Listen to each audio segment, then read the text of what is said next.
Second ইয়ারের ব্যাচের বহুপদী অধ্যায়ের আজকে হচ্ছে লেকচার 1। তো ডেফিনেশন যেটা সবাই সুন্দর করে খাতে লেখো, বহুপদী কাকে বলে? বহুপদীর ইংলিশ হচ্ছে পলিনোমিয়াল। ইংলিশ কি? পলিনোমিয়াল। বহুপদী কাকে বলে? ডেফিনেশন হচ্ছে চলক এবং ধ্রুবক সম্বলিত, দ্রুত লেখো, এমন একটি প্রকাশ রূপ। চলক এবং ধ্রুবক সংবলিত এমন একটি প্রকাশ রূপ যেখানে চলকের ঘাত ঋণাত্মক অথবা ভগ্নাংশ হয় না। প্রকাশ রূপ যেখানে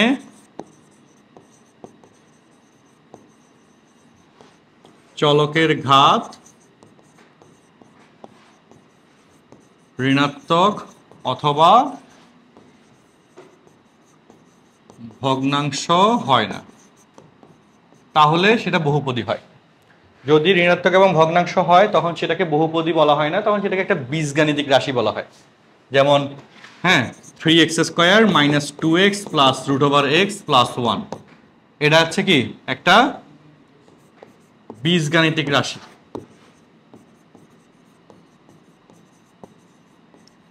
ওকে, সকল বহুপদী হচ্ছে বীজগাণিতিক রাশি, কিন্তু সকল বীজগাণিতিক রাশি বহুপদী নয়। তো এই একই জিনিস যদি আমরা লিখি এরকম 6x² - 2x + 5, তাহলে সেটা কি হয়ে যাবে? বহুপদী।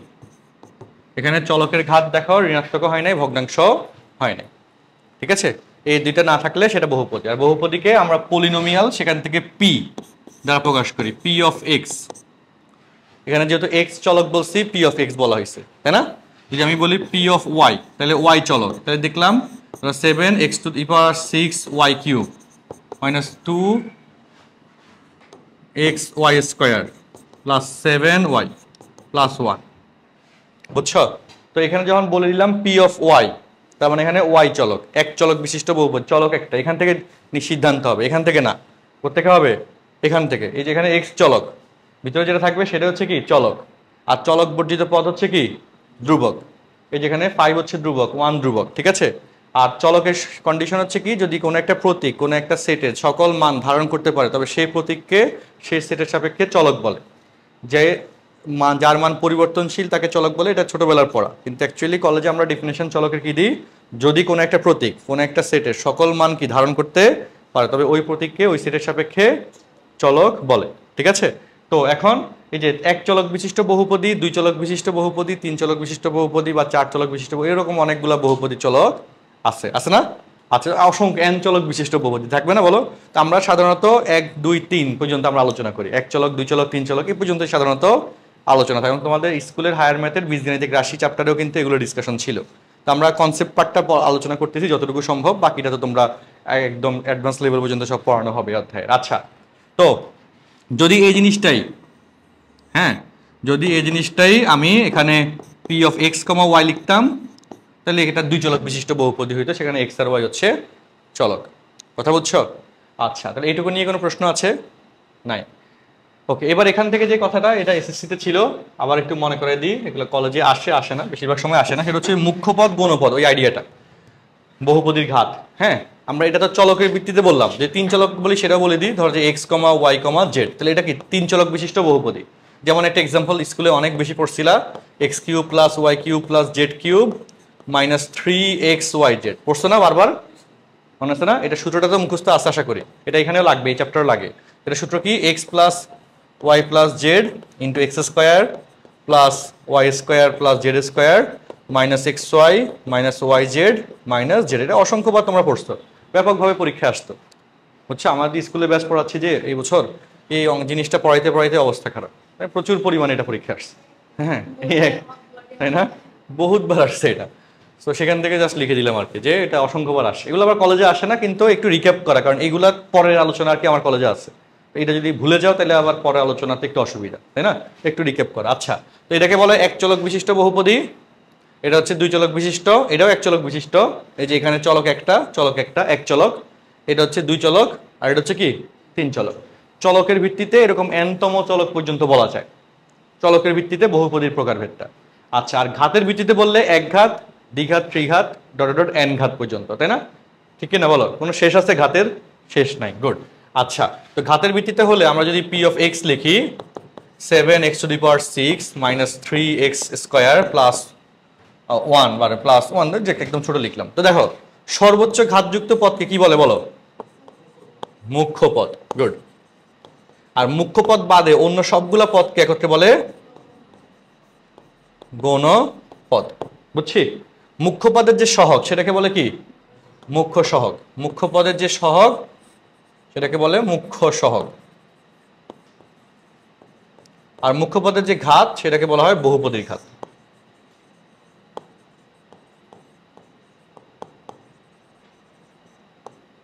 মুখ্য পদের যে ঘাত সেটাকে বলে কি? বহুপদীর ঘাত। মুখ্য পদের চলককে বলা হয়, সহগকে বলা হয় মুখ্য সহগ, আর মুখ্য পদের ঘাতকে বলা হবে বহুপদীর ঘাত। এক চলক বিশিষ্ট বহুপদীতে বহুপদীর ঘাত যেটা, সেটা এক চলকের উপর নির্ভর করে। যদি সেটা দুই চলক বিশিষ্ট হতো তাহলে সম্মিলিত ঘাত হচ্ছে মুখ্য পদের ঘাত হয়। অর্থাৎ যদি এক্স কমা ওয়াই, হ্যাঁ, সমান যদি আমরা এই জিনিসটা লিখতাম দুই চলক বিশিষ্ট বহুপদী, তাহলে এখানে বলতো মুখ্য পদ কোনটা? মুখ্য পদ হচ্ছে এটা, তাই না? আর এই বহুপদীর ঘাত কত? 9। টোটালটা একসাথে কাউন্ট হবে।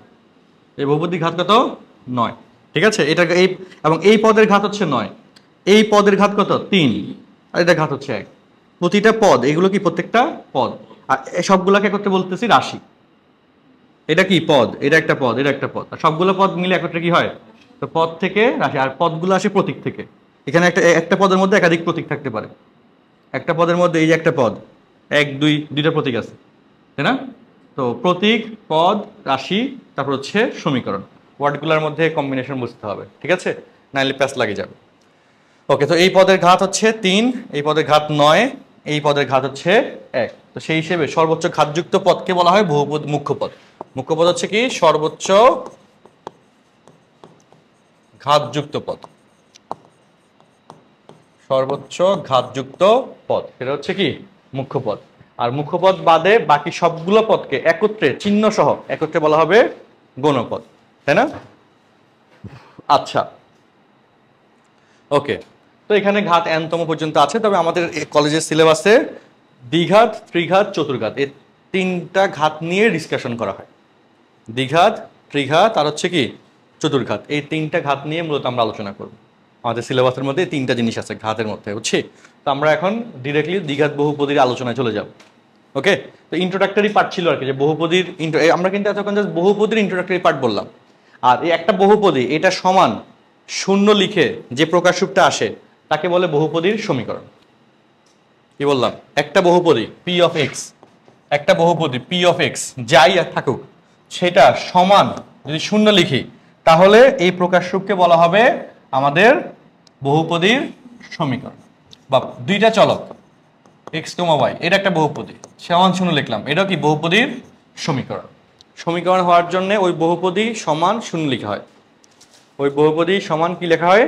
শূন্য লেখা হয়। ওই বহুপদী সমান যদি আমরা শূন্য লিখি তাহলে যে প্রকাশরূপ সেটাকে বলি আমরা বহুপদীর সমীকরণ। কথা কি বুঝছি? ক্লিয়ার? আচ্ছা, ওকে। তো এবার বহুপদীর মান নির্ণয় যে আইডিয়াটা আমাদের এখানে আসে সেটা হচ্ছে, যেমন এই যে বহুপদীটা আছে, হ্যাঁ, এই যে আমরা বহুপদীগুলো শিখলাম, এই বহুপদীগুলোতে যদি আমি বলি এখান থেকে পি অফ 1 সমান কত, তাহলে এক্স এর পরিবর্তে 1 বসছে, তাই না? তাহলে এখানে 6 into 1 square minus 2 into 1 plus 5, তাই না? ঠিক কিনা? তাহলে 6 5 11, তার থেকে 2 গেলে 9, শেষ। বা যদি তুমি এখান থেকে বলো পি অফ -1, 2 তার মান কত, কোশ্চেন আর কি, যে পি অফ এক্স সমান এত হলে পি অফ -1, 2 সমান কত, তাই না? হ্যাঁ, তাহলে এক্স এর জায়গায় -1 আর ওয়াই এর জায়গায় কত বসবে? 2। তাহলে এখানে আসবে 7, এক্স এর জায়গায় -1 বসালে তার পাওয়ার 6 বসলে 1 হয়, আর 2 এর পাওয়ার 3 বসালে 8, -2 ইন্টু এক্স এর জায়গায় -1 বসালে -1 প্লাস দিলাম, আর 2 এর পাওয়ার 2 বসালে 4, প্লাস 7 ইন্টু 2 প্লাস 1, যোগ বিয়োগ করলে অ্যান্সার আসবে না? ওকে, তো এই হচ্ছে বহুপদীর মান নির্ণয়। এই টপিকটা কি? বহুপদীর মান নির্ণয়। বহুপদীর মান নির্ণয়। একটা বহুপদী সেটার মান নির্ণয়ের জন্য যদি এখানে যে চলকের পরিবর্তে যা থাকবে, যদি এখানে এক্স কমা ওয়াই এর জায়গায় সামনে বসো, সামনে বসো, এর সাথে বসো, নোটটা নিয়ে ওর থেকে ওর কাছে বসো। হ্যাঁ, যদি এখানে এক্স কমা ওয়াই এর জায়গায় ওয়াই কমা এক্স থাকতো, কি বললাম, এক্স কমা ওয়াই এর জায়গায় কি ওয়াই কমা এক্স, বহুপদী আগেরটাই, বহুপদী কি, হ্যাঁ বুঝে নাও, বহুপদী আগেরটাই, কিন্তু এখানে দিলাম আমরা p of y comma x equal এত, আর কোশ্চেন সেম পি অফ -1, 2, তাহলে কি হইতো, ওয়াই এর জায়গায় -1 হইতো আর এক্স এর জায়গায় 2 হইতো, ওয়াই এর জায়গায় -1 আর এক্স এর জায়গায় কি 2, এই হচ্ছে আমাদের আইডিয়া। ঠিক আছে, তো হিসাব কিতাবগুলা ঠিক মতো বুঝতে হবে। তাহলে 7 তখন হচ্ছে এক্স এর জায়গায় তাহলে 2 বসাইলো, এই যে ওয়াই এর জায়গায় -1 আর এক্স এর জায়গায় 2, তাহলে এখানে এক্স আছে, 2 বসলে 2⁻6, আর ওয়াই এর জায়গায় -1 বসলে তো -1, 2 ইন্টু এক্স এর পরিবর্তে 2 বসবে, ওয়াই এর জায়গায় -1 বসালে স্কোয়ার করলে 1, তারপর হচ্ছে ওয়াই জায়গায় -1 বসালে -7 + 1, তাহলে সেখান থেকেও একটা মান পাওয়া যাবে। তো এটা হচ্ছে আমাদের বহুপদীর মান নির্ণয়ের কথা। তাহলে আমরা বহুপদী কি, বহুপদীর ডেফিনেশনটা জানলাম, চলকের ভিত্তিতে বহুপদীর ভাগটা দেখলাম, ঘাতের ভিত্তিতে ভাগটা দেখলাম। চলকের ভিত্তিতে এক চলক বিশিষ্ট, দুই চলক বিশিষ্ট, তিন চলক বিশিষ্ট, ঘাতের ভিত্তিতে এক ঘাত, দ্বিঘাত, ত্রিঘাত, তাই না, এই যেখানে আলোচনাটা। ওকে, যে যেমন ধরো এই আমাদের যদি এভাবে লিখি x² + 2x + 1, এটা কি একঘাত বহুপদী, তাই না, বা যদি আমরা লিখি x³ - 3x + 1, শেষ, এটা ত্রিঘাত বহুপদী, এটা সরি এটা তো দ্বিঘাত বহুপদী, এটা ত্রিঘাত বহুপদী। বা লিখলাম x⁴ + 1, এটা কত ঘাত বহুপদী, চতুর্ঘাত বহুপদী। তো ঘাতের ভিত্তিতে একঘাত, দ্বিঘাত, ত্রিঘাত, চতুর্ঘাত, পঞ্চঘাত এরকম আছে, তবে আমাদের সিলেবাসে দ্বিঘাত, ত্রিঘাত, চতুর্ঘাত নিয়ে সকল আলোচনা আছে কলেজ লেভেলে। হ্যাঁ, দ্বিঘাত, ত্রিঘাত, চতুর্ঘাত নিয়ে ব্যাপক আলোচনা আছে, আর হচ্ছে এগুলো নিয়ে ডিটেলসগুলো আমরা এখন শিখবো। আর এরপর মুখ্যপদ, গণপদ, বহুপদীর ঘাত সহ এগুলো দেখলাম, আর এরপর বহুপদীর মান নির্ণয়টা আমরা জানলাম। তো এই যে যতগুলো আলোচনা হয়েছে ফুল স্লাইডে কোনো প্রশ্ন আছে কিনা বলো, একদম সহজ আলোচনা, তাই না, এই পুরো আলোচনাটাই আমাদের স্কুলের হায়ার ম্যাথ বইতে ছিল, ঠিক কিনা, এর বাইরে তো আর কিছু ছিল না, এই জিনিসগুলাই ঘুরে পেঁচে ছিল।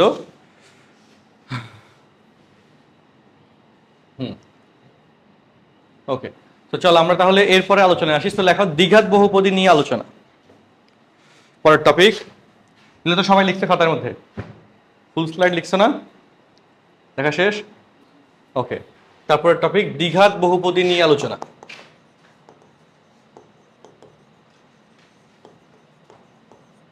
একটা বহুপদী কখন সমীকরণ হয় বলো, যখন ওই বহুপদী সমান শূন্য লেখা হয়, তাই না, যখন ওই বহুপদী সমান শূন্য লেখা হয় তখন সেটাকে আমরা বহুপদীর সমীকরণ বলি। আচ্ছা, তো এখন ঘটনা যেটা, দ্বিঘাত বহুপদীর সাধারণ আকার ax², আমরা 9, 10 থেকে এটা জানি, +bx + c = 0, এটা না। আচ্ছা, এখান থেকে এই যে x এর মান -b ± b² - 4ac, হ্যাঁ, /2a, এটা আসে না। এই x কে বলা হয় সমীকরণের মূল, x কে বলা হয় সমীকরণের মূল। ওকে, অথবা যদি বলে সমাধান করো, তার মানে x এর মানকে বোঝায়, ঠিক না, সমীকরণের মূল। ওকে, তো এখানে x এর দুইটা মান পাওয়া যায়, একটাকে যদি আমি x1 বলি -b +√b² - 4ac /2a, আর একটা যদি আমি x2 বলি -b -√b² - 4ac /2a। তো এই মূল দুইটার যোগফল x1 + x2, হিসাব মিলাও, লসাগু 2a, লসাগু কি 2a। তো এখানে কি আসে -b +√b² - 4ac, তারপর এখানে -b -√b² - 4ac, যোগ করলাম, কিন্তু কি করলাম, যোগ করলে প্লাস মাইনাসে মাইনাস হয়। ওকে, তাহলে এই রাশি কাটা গেল, তাহলে -2b/2a, ঠিক কি না, -b/a, -b হচ্ছে কার সহগ, x এর সহগ,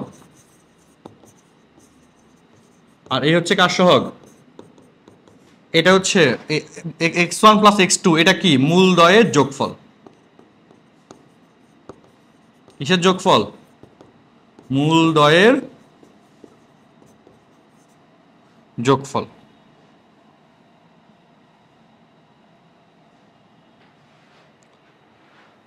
সূত্র মাইনাস অফ বি বাই এ অর্থাৎ মাইনাস অফ এক্স এর সহগ বাই এক্স স্কোয়ারের সহগ, প্রমাণ সহ আমরা দেখলাম। ঠিক আছে, মূলদ্বয়ের যোগফল বের করার সূত্র। আচ্ছা, এটা ব্যাপক কাজে লাগবে আমাদের ম্যাথ সলভিং এ। তারপর গুণফল যদি আমরা বের করি x1 into x2, x1 into x2, তাহলে minus b plus root over b square minus 4ac by 2a into minus b plus root over b square, plus না এটা মাইনাস হবে,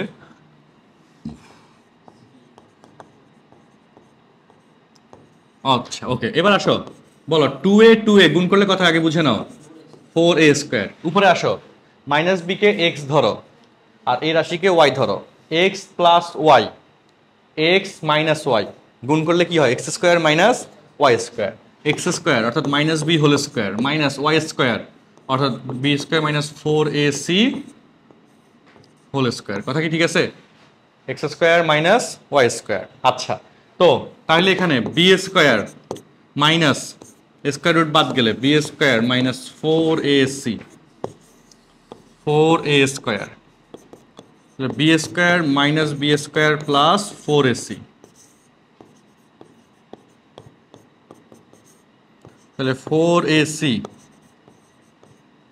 4 4 কাটা গেল, তাহলে পাচ্ছি আমরা c বাই a।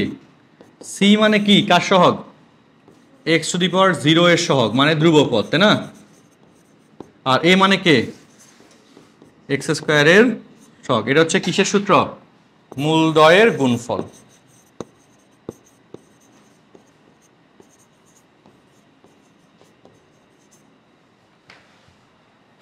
মূলদ্বয়ের গুণফল, কথা কি বুঝছি? আচ্ছা, তো এখন আমরা এটাকে যদি একটু সামারি বলি, আবার মনোযোগ দাও, দেখো ফাইনাল, তারপর তোমরা গুছিয়ে লেখো, আমি 2 মিনিট সময় দিচ্ছি। সেটা হচ্ছে যদি সমীকরণ ax square plus bx plus c equal 0 হয়, এর মূল যদি আমি x1 y1 না ধরে আলফা কমা বিটা ধরি, ওকে, বলো মূলদ্বয়ের যোগফল সূত্র কি? মাইনাস বি বাই এ, আর মূলদ্বয়ের গুণফল সি বাই এ। ঠিক আছে, এবং এখান থেকে আরেকটা চমৎকার ব্যাপার আমরা দেখাবো এখন, কথাগুলো শোনো একই সাথে। দেখো এই যে সমীকরণটা এখন আমরা লিখলাম, শোনো সবাই, এই সমীকরণের এ দ্বারা যদি ভাগ করে দিই, দেখো তো x square plus b by a of x plus c by a equal 0 লেখা যায়? সবাই বুঝো? ওকে, এবার আসো এক্স স্কোয়ার, বলো তো বি বাই এর মান minus of alpha comma alpha plus beta কিনা? Minus of alpha plus beta কিনা বলো? বি বাই এর মান মাইনাস এ পাশে চলে গেল, minus of alpha plus beta of x, আর সি বাই এর মান আলফা ইন্টু বিটা ইকুয়াল কত? 0। এটা হচ্ছে দ্বিঘাত বহুপদীর গঠন। এটা হচ্ছে কি বলতো, যেটার structure x square minus alpha plus beta মানে কি, মূলদ্বয়ের যোগফল into x plus alpha into beta মানে কি, মূলদ্বয়ের গুণফল ইকুয়াল 0। সো যদি তোমাকে দুইটা মূল দিয়ে দেয়, তাহলে সেই দুইটা মূল থেকে সমীকরণ তুমি লিখতে পারবে রিল্যাক্সে। দুইটা মূল দিয়ে দিলে কি হবে, সেখান থেকে সমীকরণ লেখা যাবে। যোগফল আর গুণফল থেকে কাজ শেষ। মাথায় ঢুকছে সবার? ওকে, খাতার মধ্যে এবার তুলি। দ্বিঘাত বহুপদীর টপিক থেকে অনেকগুলো জিনিস আমরা আলোচনা করলাম। বাকিরা তোমরা তো, তোমাদের তো বিজ্ঞান স্কুলে কোনটা, বিজ্ঞান কলেজে কোনটা করায়? রূপবন্ধী করায়। আর তোমাদের সিভিল এভিয়েশনে তো রূপবন্ধী করায়, তাই না? তুমি কোনটা কিনছো? তোমাদের এনডিসিতে কোনটা করায় এখন? এসিএম স্যার একটা কিনছো, রূপবন্ধী কিনছো। আচ্ছা, তো যেটা করলে ভালো হবে আমার কাছে মনে হচ্ছে, সেটা হচ্ছে আগে আমরা রূপবন্ধী প্রকাশনী তাহলে যেহেতু বেশিরভাগের কাছে আছে, ওইটা একবার কমপ্লিট করে ফেলবো। তারপরে আমরা কেতাব স্যারের বইটা একবার রিভিউ করবো, যে এখানে আর কোনো এক্সট্রা ম্যাথ লাগবে কিনা। ঠিক আছে, একটা আগে শেষ করে। আর রূপবন্ধী করলে আসলে কেতাব স্যারের যেগুলো মানে ভর্তি পরীক্ষা আসছে এরকম ম্যাথ আছে, এগুলো অলরেডি এখানেই আছে। কথা বুঝছো? মানে অঙ্ক আর দেখলাম যে খুব একটা দিক সেদিক নাই, মানে হয়তো হাতে গোনা হয়তো 100টার মধ্যে হচ্ছে 2-4টা হইতে পারে এরকম। তো যেহেতু বেশিরভাগের কাছে একটা বই আছে, সেই বইটা আমরা আগে করাই, তারপর আমরা এক্সট্রা একটা বই, তখন সেটা কোয়েশ্চেন লিখে লিখে তোমরা সলভ করে ফেললাম। ঠিক আছে, হ্যাঁ, কারণ বই তো থাকা লাগবে বাসায় সলভের জন্য। আর উদাহরণগুলো বাড়ির কাজ থাকবে, কিন্তু উদাহরণ আমি বলে দিব, যেহেতু উদাহরণ সলভ করা আছে বইতে, এগুলা গুরুত্বের সহিত বাড়ির কাজ হিসেবে করে ফেলতে হবে, বুঝছি? আচ্ছা ঠিক আছে, রূপন্তী তুমি কিনছো? এটা তাহলে কিনে ফেলবো, তুমি তো অনেক কিনছো মনে হয় রূপন্তী। আচ্ছা, তাহলে তুমি রূপন্তী প্রকাশনী একটা কিনে ফেলবো, এটার ভালো হবে আর, তাই বুঝছি, হ্যাঁ, বই নিয়ে আর টেনশন নেই তাই। আচ্ছা ওকে, আমরা নেক্সট স্লাইডে যাচ্ছি। এবার আমরা এই যে আলোচনাটুকু করলাম, এই আলোচনাটুকু থেকে বইতে আমাদের কি কি প্রশ্ন আছে বইয়ের, সেটা একটু আমরা দেখার চেষ্টা করি, চলো। আচ্ছা, অধ্যায় 4, ওকে, বহুপদী ও এর সমীকরণ, তাই না? আচ্ছা, ফার্স্টলি যে বহুপদীর ডেফিনেশন দিছে, বহুপদী রিলেটেড কথাবার্তা বলছে, হ্যাঁ, এখানে এনতম ঘাত বিশিষ্ট বহুপদীর কথাবার্তা বলছে, x⁴n, তাইলে এবং সিরিয়ালি পাওয়ারটা কমাইছে, এটা কোনো ম্যাটার, বড় ম্যাটার না, রেগুলার কথাই। আর লাস্ট এই হচ্ছে সহগ, এই হচ্ছে কি সহগ, ভিন্ন ভিন্ন সহগ থাকবে, নাও থাকতে পারে, এটা নিয়ে কোনো ইস্যু নাই। আচ্ছা ওকে, এই 3 চলক বিশিষ্ট দ্বিঘাত বহুপদী x, y, z, 3 চলক বিশিষ্ট দ্বিঘাত বহুপদী, ঠিক আছে, এবং কোনোটার ঘাত কি নাই, ঋণাত্মক বা ভগ্নাংশ নাই, সো এটা বহুপদী হবে। আচ্ছা ওকে, তারপর সমীকরণ হচ্ছে কি, এই যে যদি আমরা ইকুয়াল চিহ্ন দিয়ে প্রকাশ করি, তাহলে সেটা হচ্ছে কি বলতো সমীকরণ। বহুপদীর সমীকরণ হচ্ছে ওই বহুপদীর রাশিটা সমান শূন্য আকারের সমীকরণকে বহুপদীর সমীকরণ বলে। এত বহুপদী রাশি সমান শূন্য, যেখানে প্রথমটার সহগ শূন্য ধরে নাই, কারণ এটাতে n ঘাত বিশিষ্ট বলতেছি, তো তার সহগ শূন্য হয়ে গেলে তো সেটা বাদ হয়ে গেল, তাইলে আর সেটা n ঘাত কেমনে হবে, তাই না? এই জন্য কততম ঘাত সেটার সহগ শূন্য বলা যাবে না, তাহলে তো সেটা বাদ হয়ে যাচ্ছে, সেটা তো থাকতেছেই না, কথা ঠিক আছে, হ্যাঁ। আর সবগুলোকে বলে সহগ, এই যে মুখ্য সহগ বলা হয়েছিল, যাক ওকে। আর দ্বিঘাত সমীকরণ, এটা নিয়ে ডিসকাশন শুরু হয়েছে, দ্বিঘাত সমীকরণের সমাধান মিডল টার্ম, এটা আমরা 9-10-এ পড়ছি, 8-9-10-এ পড়া হয়েছে। আচ্ছা, দ্বিঘাত সমীকরণের সাধারণ আকার, যে মূল নিয়ে যে হিসাব কিতাব, এই মূলদ্বয়ের যোগফল গুণফল, মূল সহগ সম্পর্ক, এই যে আলফা বিটা ধরে যোগফল গুণফল সমষ্টি গুণফল, এগুলো লিখছি না আমরা ক্লাসে তখন ধরে, হ্যাঁ। আচ্ছা, তাহলে এগুলা বই থেকে আমাদের মোটামুটি ওকে। এবার দেখো এখানে রিভিউ দেখি, এত সমীকরণের মূল m এবং n হলে m প্লাস n, এবং m এবং n কত হবে? m প্লাস n হচ্ছে কি, m প্লাস n হচ্ছে কি মূলগুলির যোগফল, m প্লাস n মানে কি মূলগুলির যোগফল, সূত্র মাইনাস অফ x² x এর সহগ, তাই না, ডিভাইড বাই x² এর সহগ, মাইনাস মাইনাস কাটা গেলে, আর এখানে 3 দুগুণে 6 কত হয়? হাফ। আর মূলগুলির গুণফল ধ্রুবক পদ ডিভাইড বাই x² এর সহগ, 2/6 মানে 1/3, নর্মাল কথা, মাথায় ঢুকছে?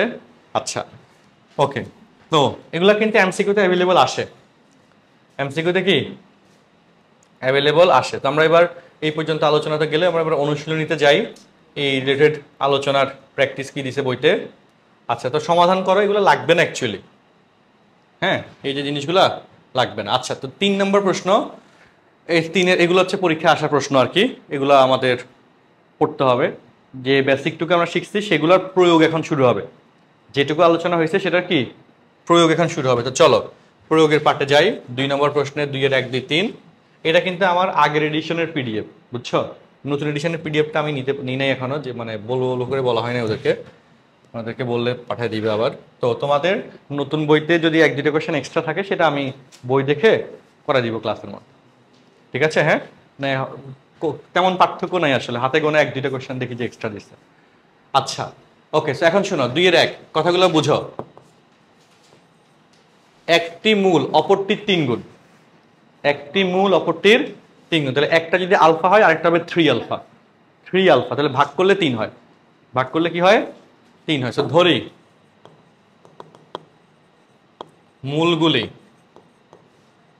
আলফা কমা 3 আলফা, ওকে। এগুলার টেকনিক যেটা, মূলগুলির যোগফল থেকে আলফার মান গুণফলে বসাবো, অ্যান্সার চলে আসবে, কাজ শেষ। কি বললাম? টেকনিক কি? যোগফল হতে আলফা এর মান, হ্যাঁ, মান কোথায় বসাবো? গুণফলে বসাবো। এই অঙ্কগুলার সবগুলার টেকনিক হচ্ছে এটা, কমন টেকনিক, বুঝছি? তাইলে আলফা চলে আসবে, ওকে। তো চলো, তাহলে সুতরাং যোগফল আলফা প্লাস 3 আলফা সমান মাইনাস অফ, বলো, এক্স এর সহগ, দ্যাট ইজ মাইনাস কে, তাই না? ডিভাইড বাই এক্স স্কোয়ারের সহগ, দ্যাট ইজ 3। সূত্র কি মনে মুখস্থ হয়েছে? এই সূত্র আমার মনে 9 10 ছিল, ছিল না 9 10 হ্যাঁ আচ্ছা ওই সূত্রটা ছিল।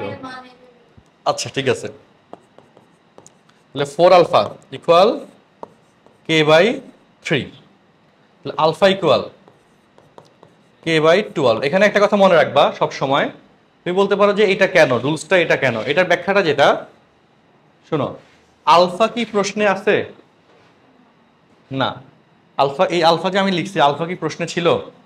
না। তা আলফা তুমি নিজে থেকে ধরছো না, তাহলে তার পরিচয়টা যত দ্রুত পারো বাই করতে হবে। যেমন তোমার বাসায় যদি আননোন কেউ আসে, তুমি যদি পরে বাসায় এসে দেখো যে আননোন একজন বসে হয়েছে, তো তুমি কি করো? তোমার বাসায় তোমার আম্মুকে কি জিজ্ঞাসা না যে লোকটাকে, নাকি তুমি তার সাথে খাতির করানো শুরু করো যে আপনি গল্প করতে শুরু করো? না, আগে আগে গিয়ে বাসায় কারোর থেকে জিজ্ঞেস করে শিওর যে কে আসলে, যেন তার পরিচয়টা আগে তোমার শিওর হওয়া লাগে, ঠিক না? তো এখানে এই যে তুমি আলফাটা ধরছো, তো তোমার ফরজ কাজ হচ্ছে আলফার পরিচয় দেওয়া, তাই না? যে সেই আলফার পরিচয় হওয়ার পর সেটা গুণফলে বসালে কাছে, এই জন্য আলফার পরিচয়টা আমরা বাইর করলাম। এটা হচ্ছে কে বাই 12। আলফার পরিচয় এখানে কি আসলো? আলফার পরিচয় কে বাই 12। কথা ঠিক আছে? হ্যাঁ আচ্ছা, তো মূলগুলির যোগফল বের করলাম, এবং তোমরা লিখবা কি মূলগুলির যোগফল আলফা প্লাস 3 আলফা, এভাবে বাংলাটা লিখতে পারো, লিখলে ভালো। এবং মূলগুলির গুণফল বাংলাটা লিখবা সমান ধ্রুবপদ 4 ডিভাইড বাই এক্স স্কোয়ার সহ 3। ওকে, এবার মিল 3 আলফা স্কোয়ার ইকুয়াল 4 বাই 3। বুঝো সবাই, মান বসায় দাও। 3 আলফার মান কত? K by 12 whole square equal 4 by 3।